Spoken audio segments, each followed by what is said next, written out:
exaltarmos o nome do nosso Deus.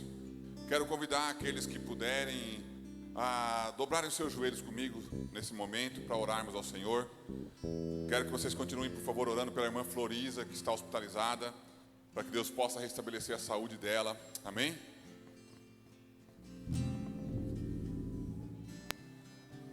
Tente elevar o seu pensamento a Deus e agradecer a Ele, e adorar a Ele, celebrar a Ele, e colocar o seu coração diante de Deus em oração neste momento. Senhor meu Deus, estamos reunidos novamente como o povo do Senhor, a igreja do Senhor, o povo santo, lavado e remido no sangue do Cordeiro, Pai. Reunimos, Senhor, para te adorar e te exaltar, para engrandecer o nome do Senhor e agradecer ao Senhor pelas bênçãos recebidas, ó Pai. Te louvamos, Senhor, porque dia após dia nós temos visto o Senhor manifestar a Tua graça, manifestar a Tua misericórdia, a Tua bondade, Senhor, sobre as nossas vidas, sobre a nossa casa, a nossa família, sobre a nossa igreja, ó Pai, sobre a nossa nação, ó Deus. Sabemos, Senhor, que o Senhor está no controle de todas as coisas, ó Pai, e por mais que às vezes, Senhor, as dificuldades, Senhor, nos apertam, ó Pai, e possa parecer que esquecemos desse detalhe, Senhor, todavia o Teu Espírito Santo ainda nos lembra que o Senhor está sentado no trono de graça e o Senhor tem o controle de todas as coisas. Então, ó Pai, te louvamos e te agradecemos e te adoramos pelo Deus maravilhoso, amoroso e misericordioso que o Senhor é. Te agradecemos pelo dom da vida eterna, Senhor, que o Senhor nos deu por meio do Teu Filho amado Jesus Cristo. Te agradecemos, Pai, pelo acesso que temos ao Senhor por meio do Teu Filho Jesus Cristo. Deus, te agradecemos pelo Espírito Santo Consolador, que está conosco todos os dias, ó Pai, tem nos consolado, nos instruído, tem orientado a nossa vida como igreja, ó Pai, tem manifestado sobre nós os dons do Espírito, ó Deus. Te agradecemos, ó Pai, porque o Teu Espírito Santo é quem nos ajuda, Senhor, a produzirmos o fruto do Espírito também. Ó Pai, colocamos diante de Ti esse tempo que estamos reunidos como igreja, para juntos adorarmos a Ti, ó Pai.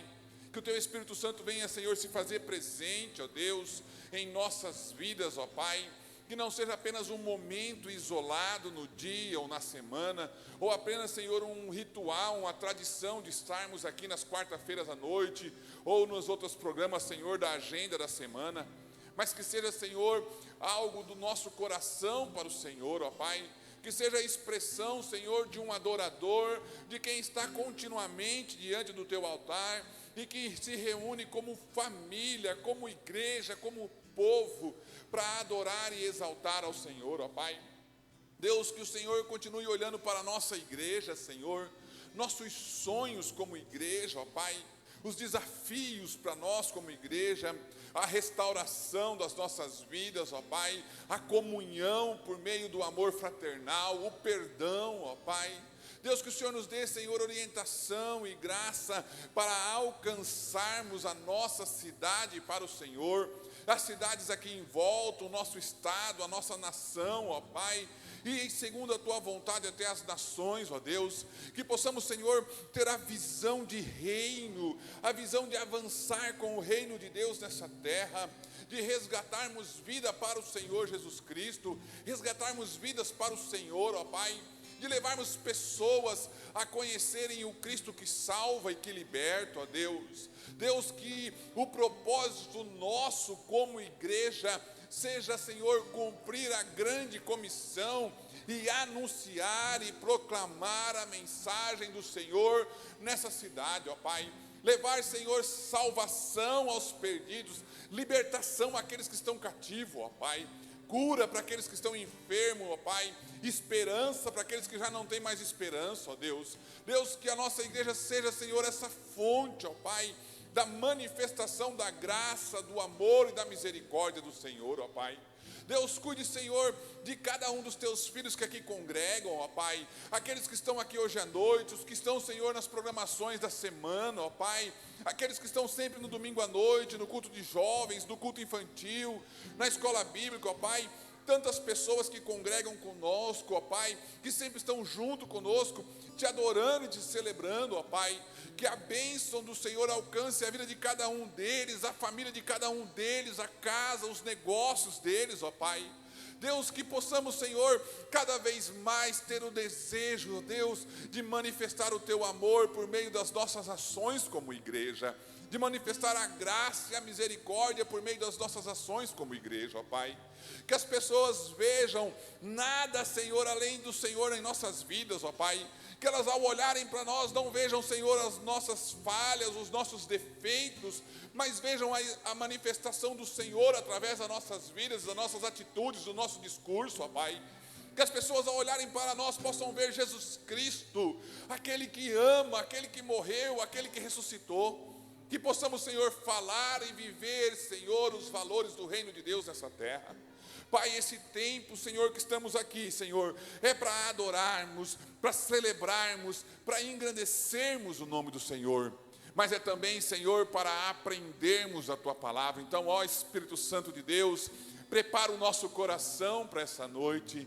Que o nosso coração seja como um terreno fértil, pronto a receber a semente da Tua palavra, para germinar, crescer, frutificar, ó Pai.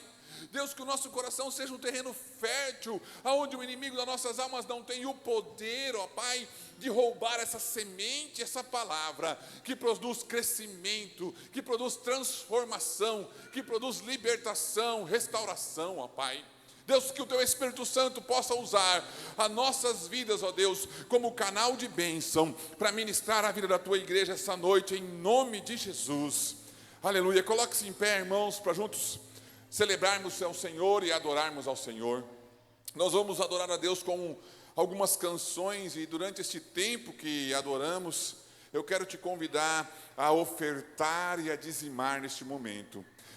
As ofertas e os dízimos são para manter a casa do Senhor, são para o avanço da obra do Senhor. Então, que você possa, nesse momento, de todo o coração, separar a sua oferta, o seu dízimo, para entregar ao Senhor. Pastor, já ofertei, já dizimei. Que você possa continuar entregando ao Senhor, neste momento também, a sua adoração, amém?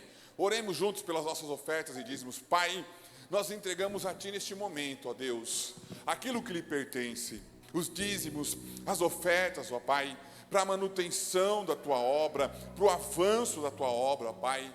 Entregamos, Senhor, a Ti porque entendemos que isso é sinal de fidelidade e honra ao Senhor, ó Pai. Então, ó Deus, em nome de Jesus, recebe. E Deus, repreenda, Senhor, as nossas vidas, Senhor, o devorador. Repreenda, Senhor, a vida dos Teus filhos, Senhor, todo espírito imundo que tenta, Senhor, atacar a vida financeira dos Teus filhos, ó Pai. Que o Senhor libere sobre eles a prosperidade, Senhor. Que o Senhor abençoe o emprego, os negócios, ó Pai. Que os Teus filhos possam ver a mão do Senhor com eles, assim como eles têm estendido a mão para honrar ao Senhor com aquilo que o Senhor tem dado, ó Pai. Também entregamos a Ti o nosso louvor e a nossa adoração, em nome de Jesus. Amém.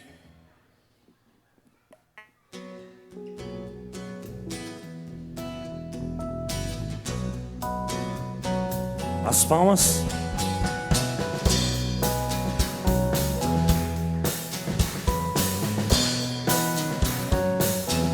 Cante a Ele. Sobre toda a terra Tu és o Rei, sobre as e o pôr do sol, uma coisa só, meu desejo é: vem reinar de novo em mim, reina em mim, com o Teu poder, sobre a escuridão, sobre os sonhos meus, Tu és o Senhor de tudo que sou. Vem reinar em mim, Senhor.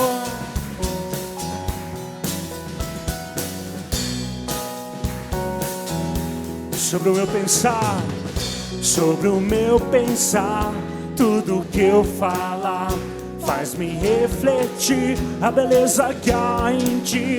Tu és para mim mais que tudo aqui. Vem reinar de novo em mim, reina em mim, com o Teu poder, sobre a escuridão, sobre os sonhos meus. Tu és o Senhor de tudo que sou. Vem reinar em mim, Senhor, reinar com o teu poder sobre a escuridão, sobre os sonhos meus. Tu és o Senhor de tudo que sou. Vem reinar em mim, Senhor. Vem reinar em mim, Senhor.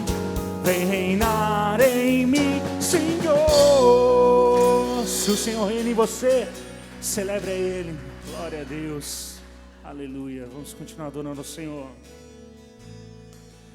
Espírito, em verdade te adoramos. Te adoramos. Te adoramos. Espírito, Espírito, em verdade te adoramos, te adoramos, Rei dos Reis e Senhor, te entregamos nosso viver, Rei dos Reis e Senhor, te entregamos nosso viver pra te adorar, ó Rei dos Reis. Foi que eu nasci, ó Rei Jesus. Meu prazer é te louvar, meu prazer é estar nos átrios do Senhor. Meu prazer é viver na casa de Deus, onde flui o amor. Espírito, em verdade te adoramos, Senhor, hoje e sempre. Te adoramos, te adoramos. Erga sua voz e cante alto, igreja. Em Espírito, em verdade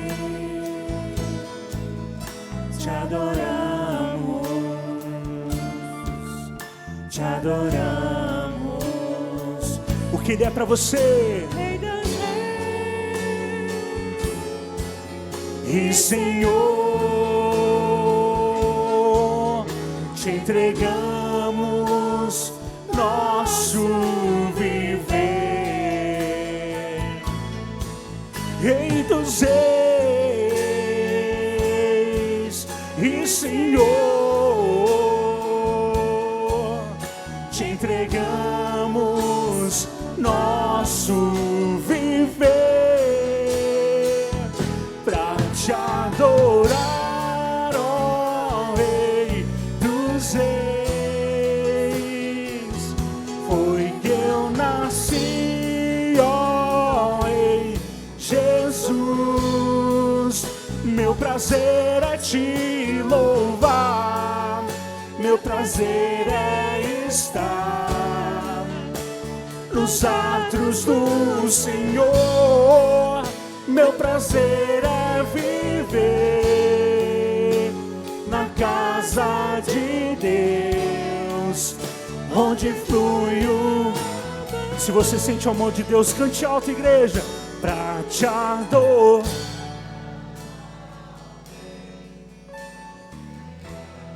Que eu nasci,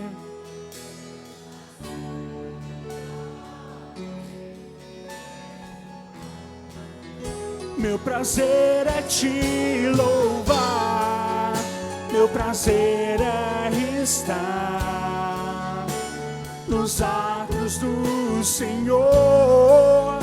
Meu prazer é viver na casa de Deus, onde flui o amor.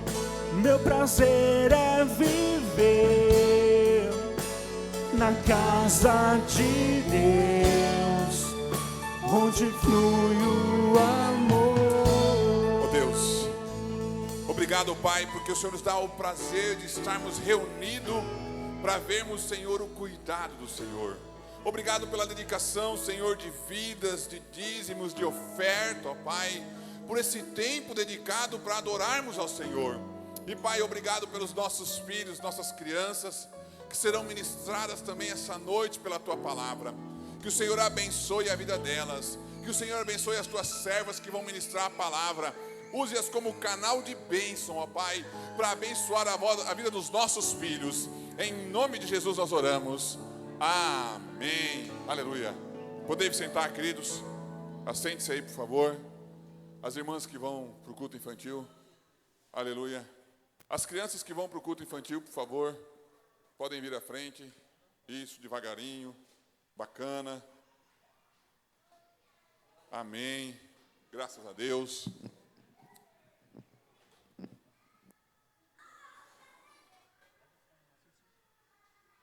Isso. Podem ir acompanhando devagarinho, sem correr.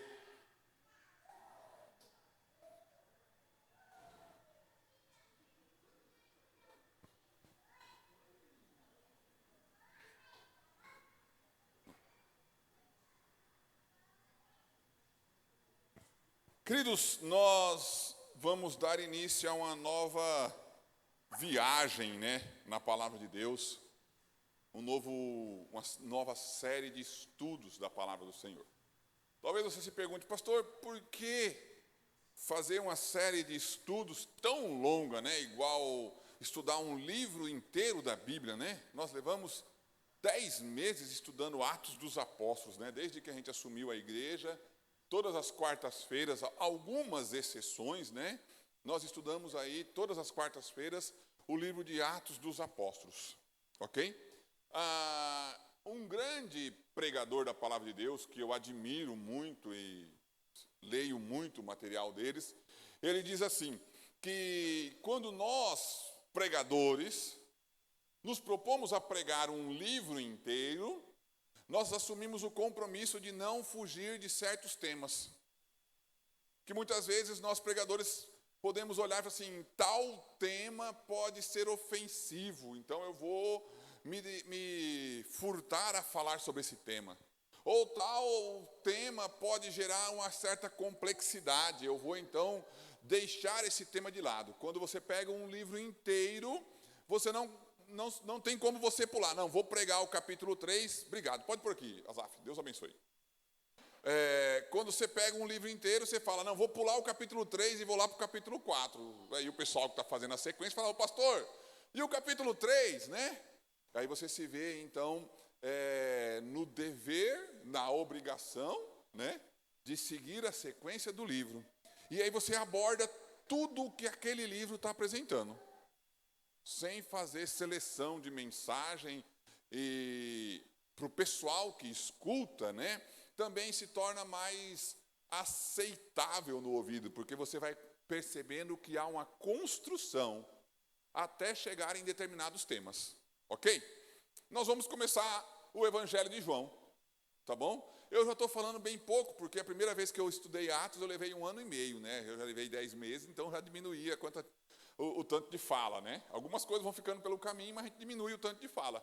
E hoje nós vamos dar início no Evangelho de João. Então, marca aí na sua Bíblia, dia 19 de outubro de 2022, você está começando a estudar o Evangelho de João.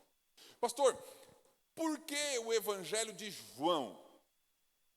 E por que o livro de Atos? Por que primeiramente Atos e depois João?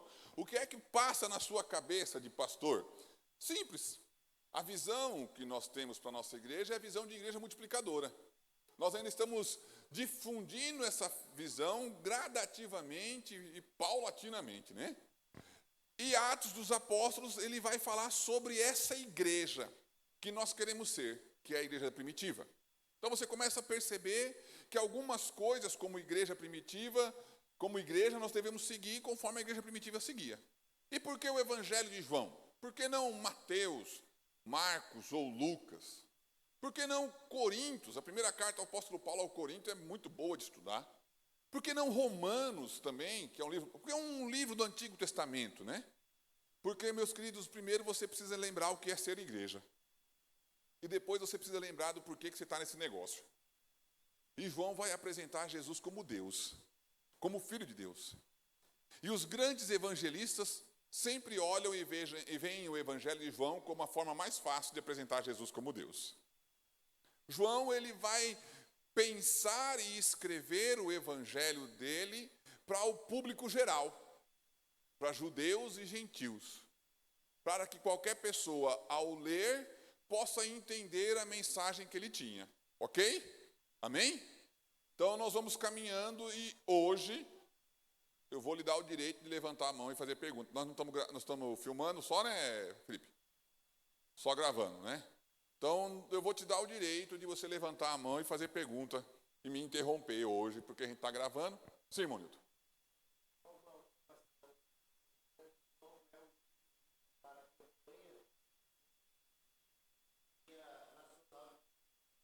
Obrigado, irmão Nilton.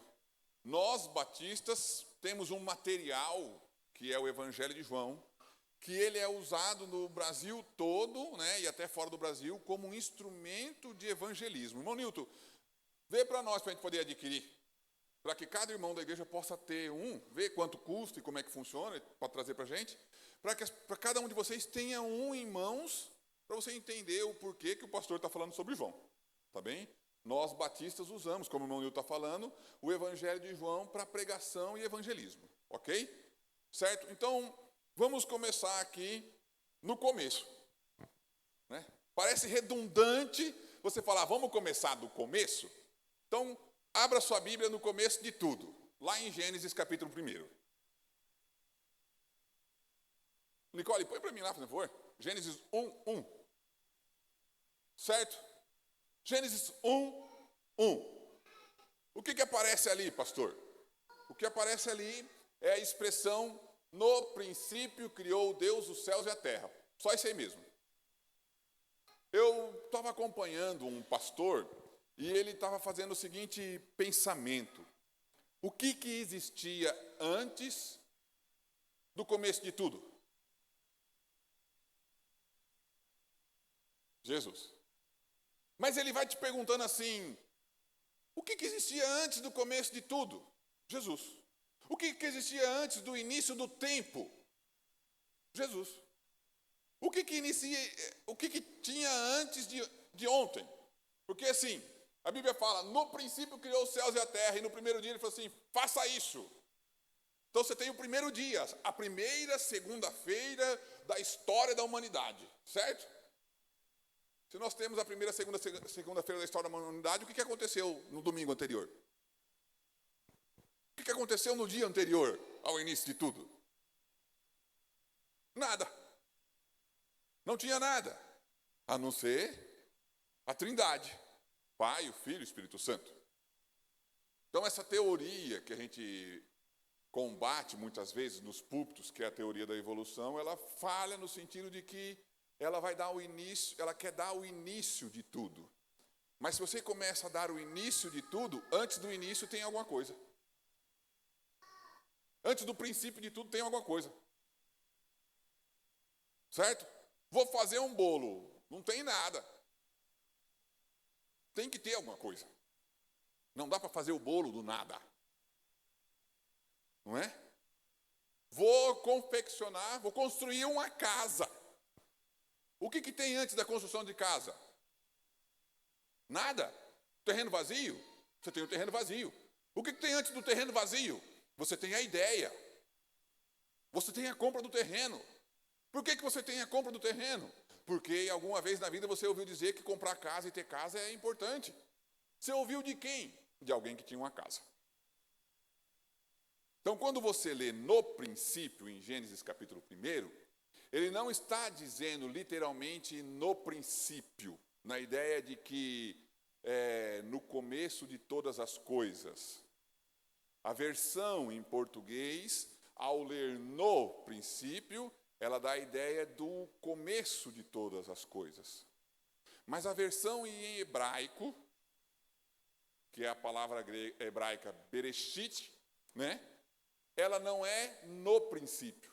Ela se traduz por em um princípio. Em um princípio. Se nós trocássemos a palavra no princípio criou Deus os céus e a terra e colocasse era uma vez, quando Deus criou os céus e a terra. Quando você vai para os contos, para as fábulas que tem assim, era uma vez, você não imagina o espaço-tempo. Esse era uma vez pode ser hoje, como pode ser lá atrás, como pode ser um futuro, como pode ser qualquer coisa. Então, quando nós lemos Gênesis capítulo 1, versículo 1, nós temos a expressão bereshit, né? Que é em um princípio, em um começo, que é a expressão correta. Talvez na sua versão da Bíblia tenha isso aí. Talvez na sua versão da Bíblia esteja em o princípio. Olhe lá Gênesis 1:1, se está escrito em o princípio. Se tiver, levante a mão que eu quero ver se tem alguém com esse texto. Gênesis 1:1.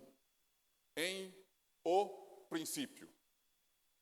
Algumas versões têm, por exemplo, versões da NVI ou da NTLH, ou a versão A Mensagem, que é a tradução mais correta. Não é no começo de tudo, é quando tudo começou. Porque no começo de tudo, você está dizendo, tem alguma coisa antes do começo de tudo. E aí você tem que posicionar ele no espaço contínuo chamado tempo. Quando você fala em o princípio, então, em o, você está dizendo, quando Deus resolveu fazer o homem e o mundo, ele, Jesus e o Espírito Santo já existiam. Quando ele fala, quando Deus resolveu construir tudo isso aqui, já existia algo. O que existia? Deus, Jesus, Espírito Santo, céu, demônio. Alguma coisa já existia. Que nós não conseguimos precisar no espaço, no tempo. Por quê? Porque a nossa mente não ia dar conta. Nós somos acostumados a pôr as coisas tudo no espaço e no tempo.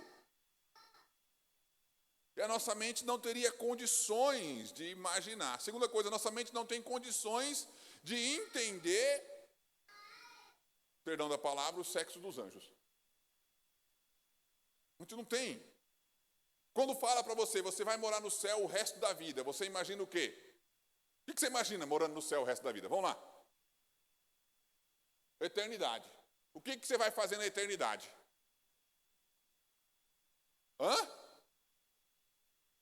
Adorar a Deus. Beleza, nós vamos passar o resto da vida cantando?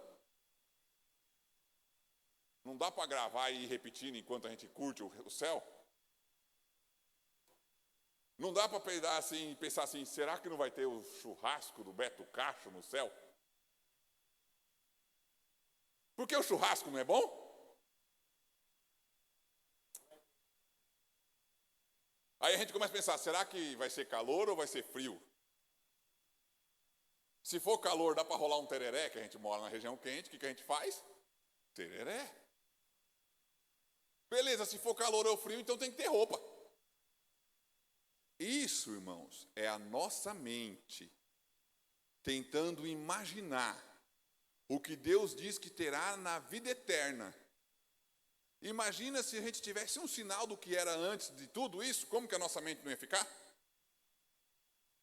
A mente do ser humano não consegue conceber algo eterno. Vem de Deus para nossas vidas.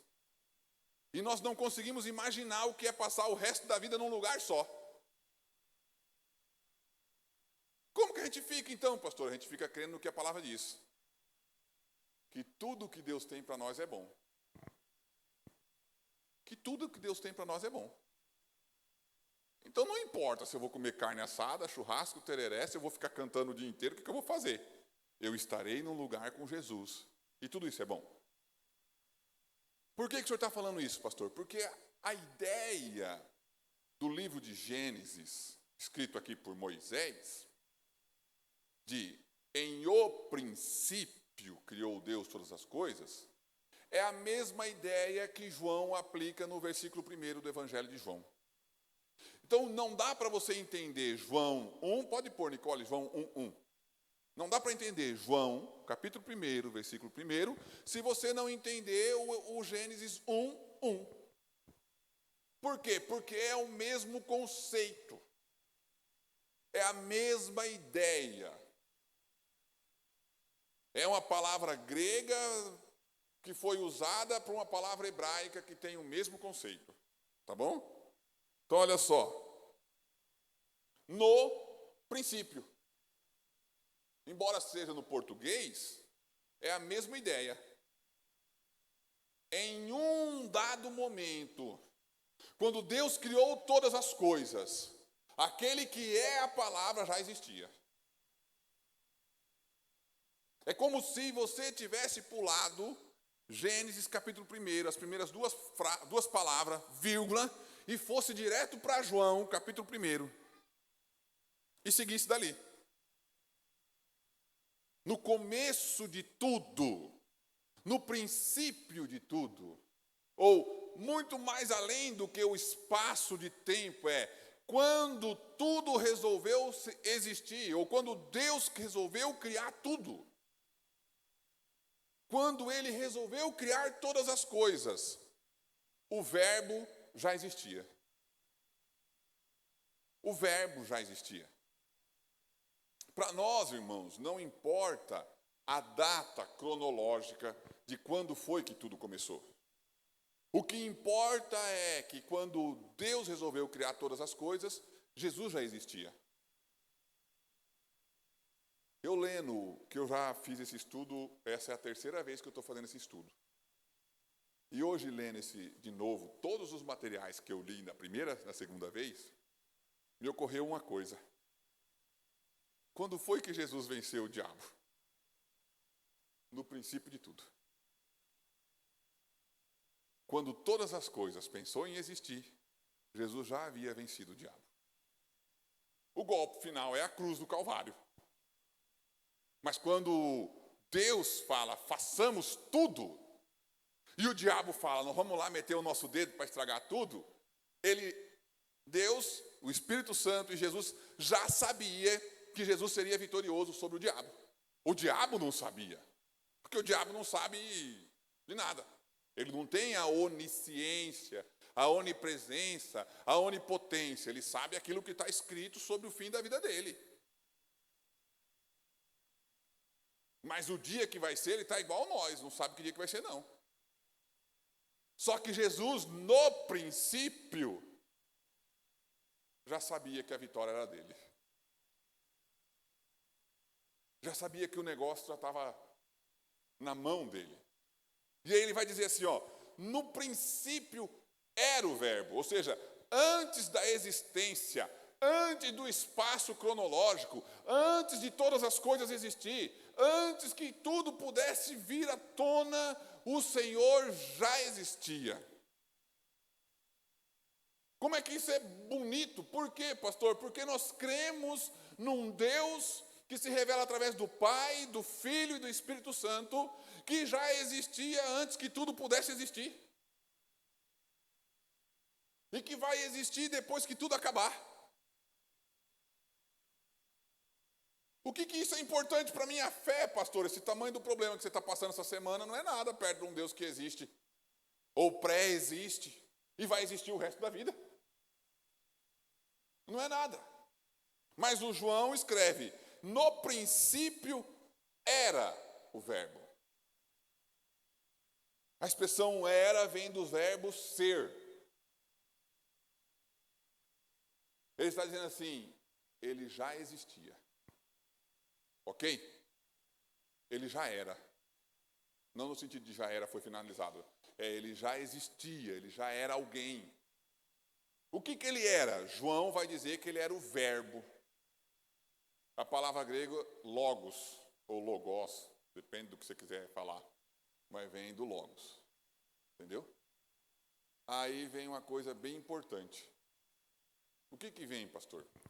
A palavra logos, ela é uma expressão do grego que João abraça para pôr no evangelho dele. Essa expressão grega, logos, ela vai dar a ideia de uma essência divina, de algo divinal, algo sobrenatural. Ela vai dar uma ideia de algo poderoso. Em outras palavras, grosso modo falando, ela dá uma ideia de algo que você não pode mensurar, que é divino, que é tremendo, que é poderoso. E você não pode contar, mensurar, medir. Ok? Vamos voltar um pouquinho. O termo grego, logos, a tradução dele é infinita. Infinita no sentido de que não é infinita, irmãos, mas é longa. Ela é longa. Então, ela abarca todas as áreas. Por exemplo, logos na matemática é sobre a exatidão, sobre o princípio das contas e sobre a exatidão das contas. O logos na filosofia é o princípio da ideia, é o princípio do ser, é a essência do ser. O logos no português, ele vai ser o início, o meio e o fim de um discurso.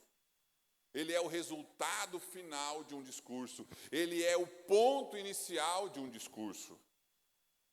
Então, o logos é um termo que abrange todas as áreas. E ele vai ser usado para identificar algo sobrenatural, algo poderoso, algo atribuído à divindade. Por que João usa o termo logos, pastor? Porque tanto os judeus quanto os gregos, quando escutavam logos, eles remetiam a Deus. O judeu remetia a Yahvé, mas o grego remetia a um sobrenatural, um Deus sobrenatural, algo que eles não podiam medir. E como o evangelho de João é um evangelho universal, para alcançar tanto gregos como judeus, João usa um termo que era acessível aos dois grupos para dizer de quem que ele estava falando. Só então o logos fica do teós, né? Ou teologia, né?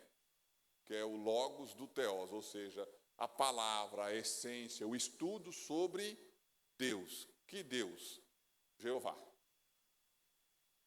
Os irmãos estão conseguindo entender? Por que isso é importante? Porque agora vem a parte mais pesada do texto, da história. Quem escreve esse texto, pastor? João. Qual João? O discípulo amado. Tá bom? João, o discípulo amado. Tem o João, o Batista. Batista não é sobrenome, é uma função. João, aquele que batiza. Então, João, o Batista.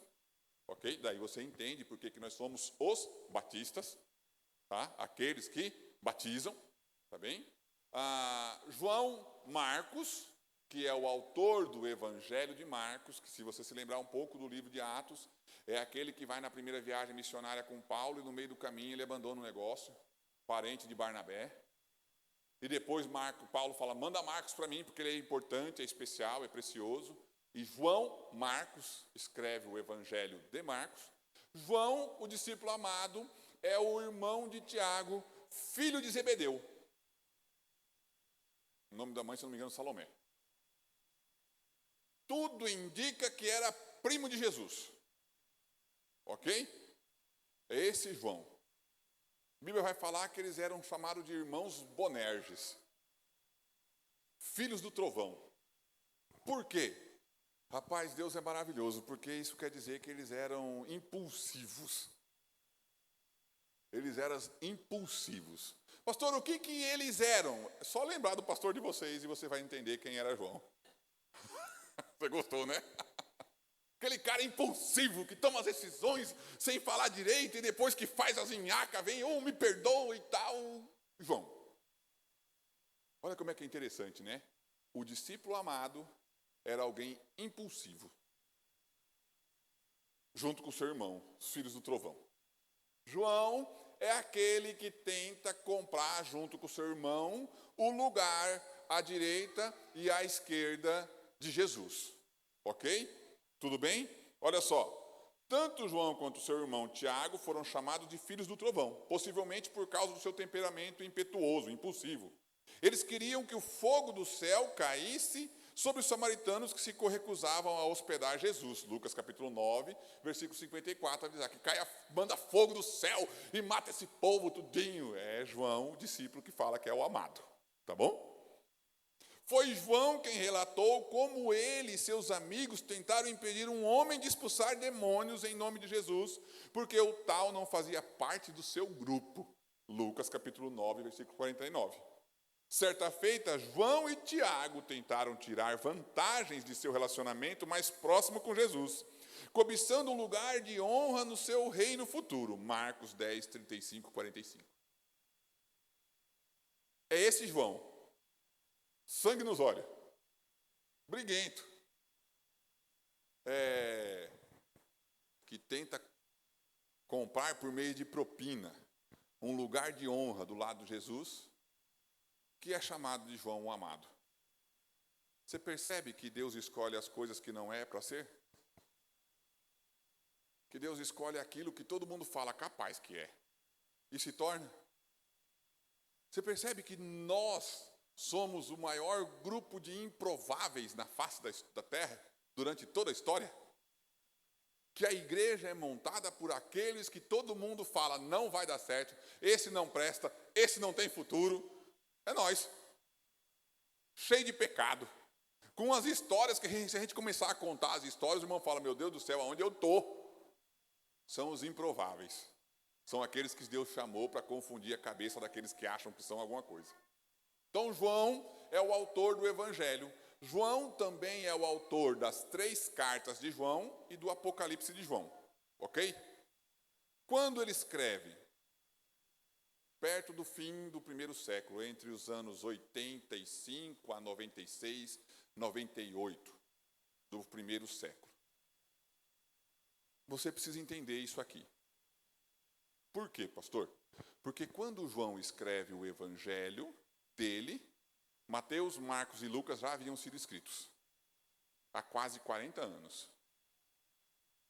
Nós pensamos que é tudo sequencialzinho. Nós pensamos que é tudo pertinho. E na verdade não. Mateus, Marcos e Lucas escrevem. Quase 40 anos depois, João escreve o Evangelho de João. No final do primeiro século, isso quer dizer que a igreja já tinha pelo menos entre 60 e 70 anos de existência.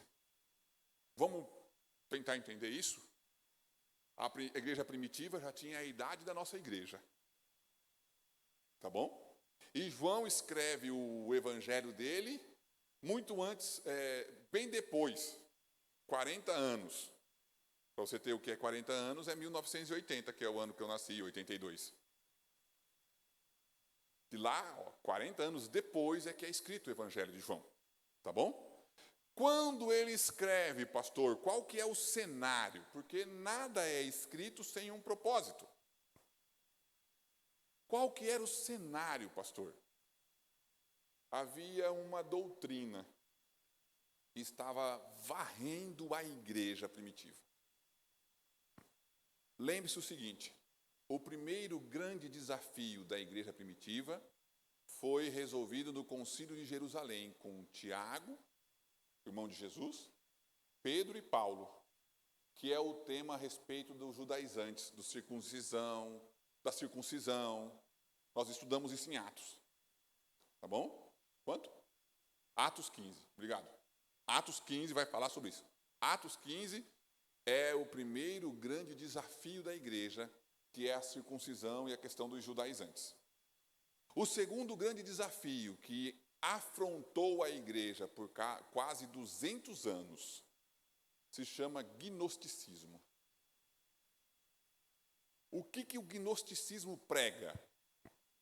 Que o ser humano é totalmente ruim. Só o Espírito que salva. Irmãos, estou traduzindo, viu? Se você ler o conceito é bem maior, mas eu quero traduzir para vocês entenderem. Que a essência é totalmente ruim, mas o Espírito é que salva. Qual é o problema dessa doutrina? Você está dizendo nessa doutrina que Jesus era um espírito bom num corpo ruim. E isso não é verdade. O que o gnosticismo vai dizer, pastor? Que você pode praticar todo tipo de pecado, já que a essência carnal é ruim. E só o Espírito que salva. Logo, você está duvidando da santidade de Jesus. Você duvida da essência, você duvida que Jesus realmente é homem. Você duvida realmente da santidade de Jesus. O gnosticismo diz o quê? Que é um espírito bom que encarnou. Se você está dizendo que é um espírito, então Jesus não é Deus. Ele é um espírito. Ele é um espírito.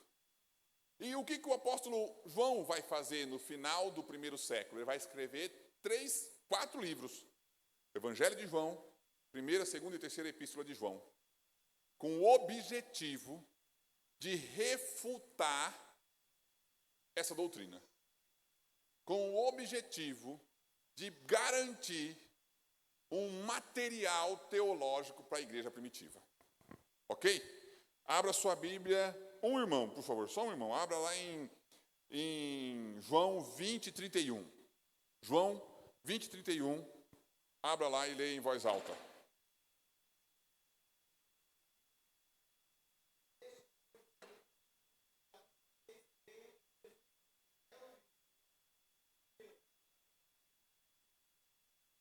Ok. Obrigado. Estes, porém, o quê? O Evangelho de João. Qual era o propósito, pastor, do Evangelho de João? Trazer para o pessoal o seguinte: os registros para que eles creiam que Jesus é o Cristo. Se chama apologética. Se chama defesa. Como que eu consigo, pastor, defender a minha fé? Se você estudar João todinho, você vai crescer na defesa da fé bastante. Por quê? Porque ele foi escrito para que as pessoas creiam, para registrar que Jesus Cristo é o Cristo, para defender Jesus como Filho de Deus. E também para que, crendo nele, tenham vida pelo poder do seu nome.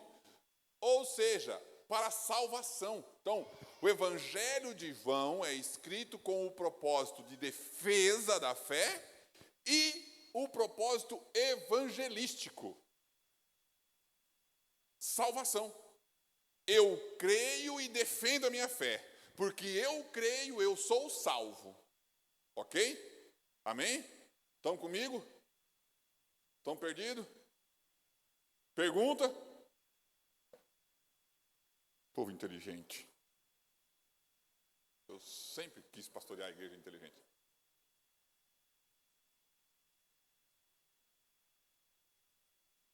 Exato. É a ideia da defesa. Ele está dizendo assim, ó. Eu vi, eu ouvi e eu toquei nesse Jesus que eu prego. Vamos voltar mais um pouquinho agora. João é o único dos apóstolos que morre de morte natural. Lembra quando eu sou ruim, os irmãos vão lembrar aqui, o Alex ou o Ecos, os irmãos vão lembrar. Quando o pessoal olha para João e fala, e este, como vai morrer? E ele fala assim, se eu quiser que ele viva até o dia que eu voltar, o que vocês têm a ver com isso? Num discurso de Jesus com os discípulos. João é o último dos apóstolos, o último dos moicanos, certo? O último dos apóstolos vivos, o último dos 12 que andou com Jesus, que viu Jesus e tocou em Jesus. É João. Depois de João, vem o que nós chamamos de pais apostólicos. Quem são os pais apostólicos? Hércules. Você lembra ou não? Lembra, Alex? Não. Vamos lá, então vou ensinar uma coisa que vocês não sabem. Ó, agora me senti, agora, hein? Pá, olha. Certo?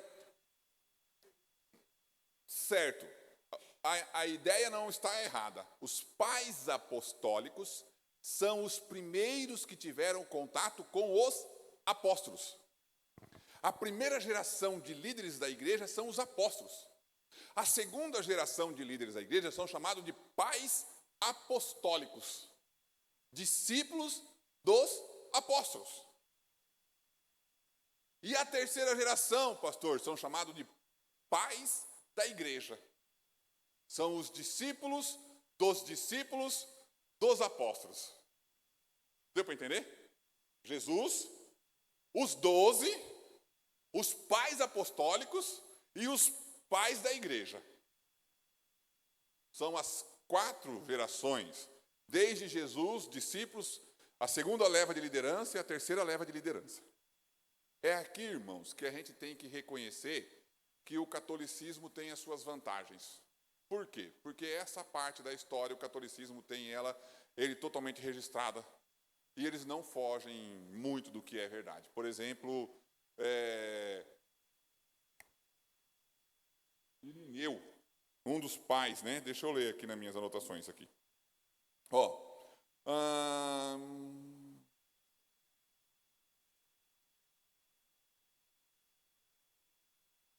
Irineu, tá bem? Um dos pais da igreja primitiva, foi discípulo de Policarpo, um dos pais apostólicos. Quando vocês quiserem comprar uma Bíblia de estudo boa, compra a Bíblia chamada John MacArthur, viu, irmãos? Então, olha só.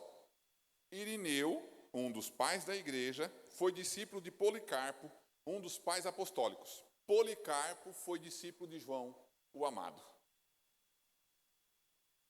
Por que é importante isso, pastor? Porque, sabe quando você se pergunta, pastor, de onde que vem essa ideia de fechar o cânon? Esses caras são testemunha viva de que aquilo que está escrito foi escrito pelos discípulos, ou por Paulo.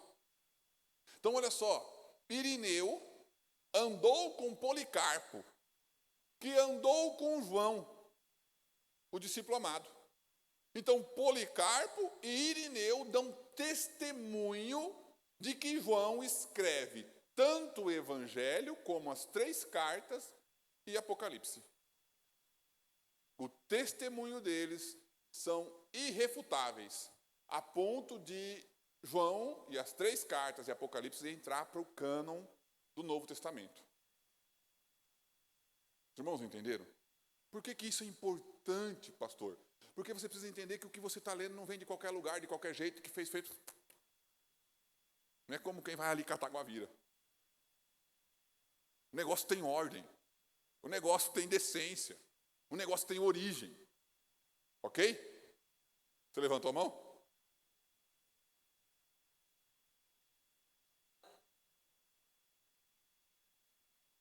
Os pais apostólicos.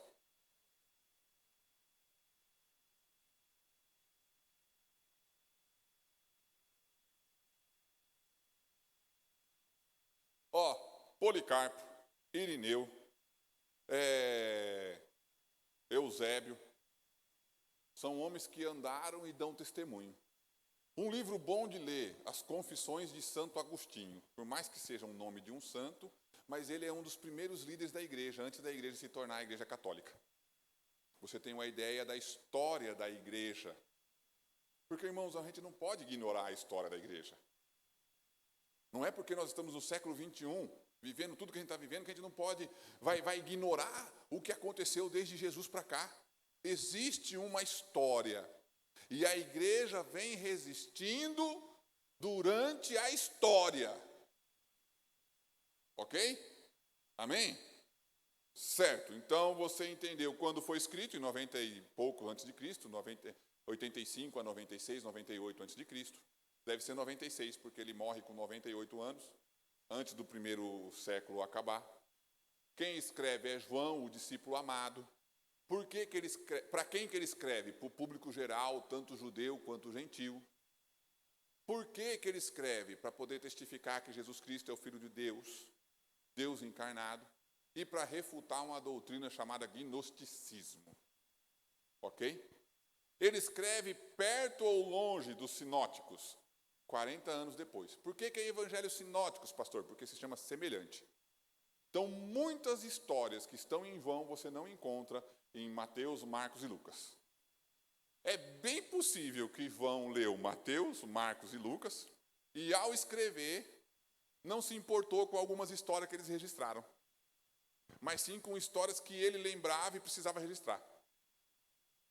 Por fim, você tem que entender o propósito de Deus. Um homem de 98 anos. João tinha 98 anos quando morreu, com uma memória lúcida e escrevendo. Alguns historiadores, como Jerônimo, vai dizer que João ia para a igreja em Éfeso, porque ele foi bispo da igreja em Éfeso, ele foi líder da igreja em Éfeso. Não é só uma, várias igrejas. Quando eu falo bispo, você tenta imaginar a função do pastor Paulo, que é líder de um grupo de igrejas, tá bem? Tenta imaginar isso. Então, João foi o bispo das igrejas em Éfeso. E então, Jerônimo vai dizer que os discípulos de João, Policarpo, por exemplo, carregavam João até o templo, até a igreja, né, da época. E João ensinava: filhinhos, amai-vos uns aos outros. Filhinho, amai-vos uns aos outros. E um dia o pessoal ficou com a paciência esgotada e perguntou: João, por que você fica falando para a gente amar uns aos outros, João? Por que você não fala outra coisa? Porque aí João fala, né? A essência de tudo é amar uns aos outros. E se vocês aprenderem a amar uns aos outros, o resto está tranquilo. Qual é o mais difícil hoje em dia? Amar uns aos outros. O mais difícil é a gente amar uns aos outros. Eu amo quem eu gosto, mas eu não amo quem eu não gosto. Eu não amo certo grupo de pessoas, porque eu não gosto de certo grupo de pessoas. Mas a essência do Evangelho é o amor. Ele morreu por amor. Os discípulos morreram por amor. E a igreja vai continuar morrendo por amor. Amém, irmãos? Ok, maravilha. Muita informação para hoje? Perguntas? Não? Que bênção, que maravilha. Conseguiram anotar alguma coisa? Não conseguiram? Nós não estamos transmitindo, mas o Felipe está gravando. Vai postar na nossa rede social amanhã. Se você tiver dúvida, senta lá e anota. O que é mais importante? Por favor, não deixe de vir. Às vezes, muita informação parece pesada, né? Mas a palavra de Deus diz assim: conhecereis a verdade e a verdade vos libertará. A verdade, irmãos, não é só o que está escrito aqui nesse sentido. É a gente entender o pano de fundo por detrás daquilo que foi escrito. É você entender o que acontecia na época quando foi escrito. É você tentar visualizar o porquê que está sendo escrito. Não dá para pegar, irmãos, o texto e aplicar na minha vida sem antes eu entender ele aonde ele está inserido. Vou dar um exemplo para a gente caminhar para o fim. Não sei se já dei esse exemplo aqui, mas vou dar um exemplo para a gente caminhar para o fim. A carta do apóstolo Paulo aos Romanos vai dizer assim: o homem não veste roupa de mulher e a mulher não veste roupa de homem. Ok? Diz. O que é roupa de homem? Calça? Depende da cultura que está inserida. Quem inventou as calças? Estou vendendo o peixe como eu comprei. Se depois você pesquisa, se eu estiver errado, vocês me falam. Mas o povo conta que quem inventou a calça foi as mulheres hindu, que tinham que subir nos elefantes com aquelas saias e, para não mostrar algumas coisas, rasgavam as saias e amarravam nos pés. Estou vendendo o peixe como eu comprei, tá? Vocês pesquisem lá e vê se está certo. Essa informação eu não pesquisei, não dá para pesquisar tudo. Mas se a informação for correta, então quem está usando roupa de quem? Se os escoceses vestem saias, quilts, quem que está usando roupa de quem? depende da cultura. Mas nós pegamos a palavra, o homem não usa roupa de mulher e a mulher não usa roupa de homem, para ensinar a doutrina de que as mulheres não podem usar calça. Não é? Quantas igrejas são construídas com base nessa doutrina? As mulheres não usam calça. Mas ninguém fala dos homens não usar vestido. Mas as mulheres não podem usar calça. O que é feito disso, pastor? Você pega um texto, fora do contexto, e aplica como doutrina. Quando, na verdade, você tem que pegar o texto inserido no contexto e aplicar. O que seria hoje, pastor? Ô, irmãos, não dá para o homem sair com as calças rasgadas igual essa mulherada. Não dá nem para a mulherada sair com calça rasgada, né, irmãos? Mas vamos tentar entender um pouquinho assim.